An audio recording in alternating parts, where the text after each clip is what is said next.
Ya para terminar, vamos a pasar de aperturas y cierres del canal a ver la corriente que pasa a través de ese canal cuando ese canal abre. Es decir, hasta ahora lo que hemos visto es cómo generar las aperturas en Rule Bender de 0 a 1, 0, 1, 0, 1. Por si se fijan, y ya lo habíamos visto, las amplitudes de la corriente van cambiando, ¿no? Aquí tenemos una mayor amplitud, va disminuyendo la amplitud de la corriente cuando ese canal abre y eventualmente invierte la corriente. Eso es lo que nos falta implementar en Rule Bender y es lo que vamos a ver en este video. Entonces, si recordarán, en un video al principio del curso vimos que la corriente microscópica, representada por la I minúscula, era igual a la gamma, que era la conductancia del canal, esa que ustedes pueden obtener de la pendiente de la curva corriente-voltaje, por la fuerza impulsora que hemos definido como dF. Y como dF es igual al voltaje de la célula menos el potencial de equilibrio, que yo voy a poner como Vx. Es decir, el potencial de equilibrio era el que podían sacar con la ecuación de Nernst, o el que podían estimar mediante la curva corriente-voltaje al ver dónde cruza esa curva del eje X al voltaje, el que cruza esa curva, era una estimación del potencial de equilibrio de ese ion. Entonces, cada que abre el canal va a conducir esta corriente, gamma, por la diferencia de estos dos voltajes.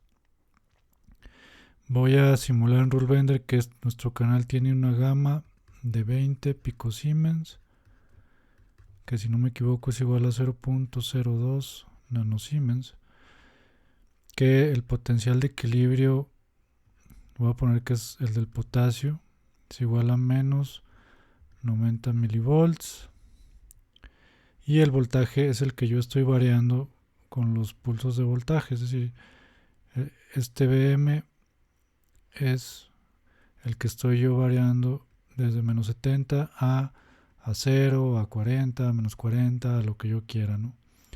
Entonces, tenemos todo para completar nuestros modelos y no solo ver las aperturas y cierres del canal, sino también ver los cambios de la amplitud en la corriente. Entonces voy a pasar a Rule Bender. Hice ya un proyecto que se llama canal 2 estados corriente. Dentro de ese proyecto copié en un nuevo archivo que se llama canal 2 estados corriente.bngl lo último que hicimos en el ejemplo anterior, donde las constantes de transición ahora son funciones del voltaje. Entonces, partiendo de este ejemplo, de este código, voy a incrementar lo que nos falta. El primer parámetro que nos falta es la conductancia, y este va a ser 0.02, y aquí le voy a poner que está en nanosiemens. El otro parámetro que nos falta es el potencial de equilibrio, le voy a poner que es menos 90 milivolts. Siempre que utilicen parámetros, por ejemplo de voltaje, todos tienen que estar en las mismas unidades. No se vale poner algunos en volts, unos en milivolts, el tiempo también. Si el tiempo en nuestra simulación está en milisegundos, nuestros parámetros deben de estar en milisegundos también. Entonces, ¿dónde metemos la corriente? Pues como una función nueva.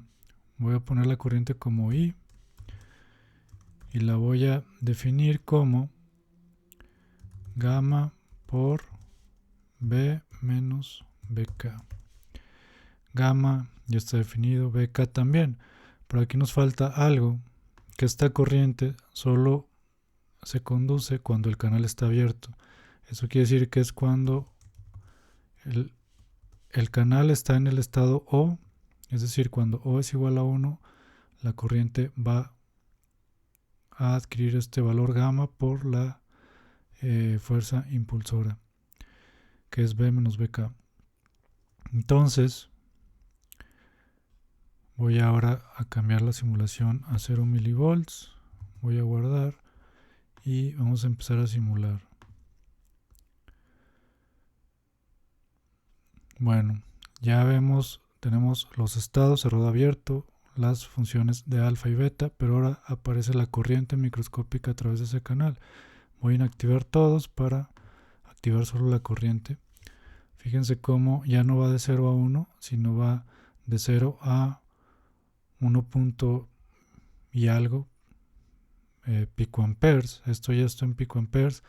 Lo malo de utilizar Rule Bender, que está hecho para modelar moléculas, es que por default nos pone unidades de concentración, pero esto hay que omitirlo siempre.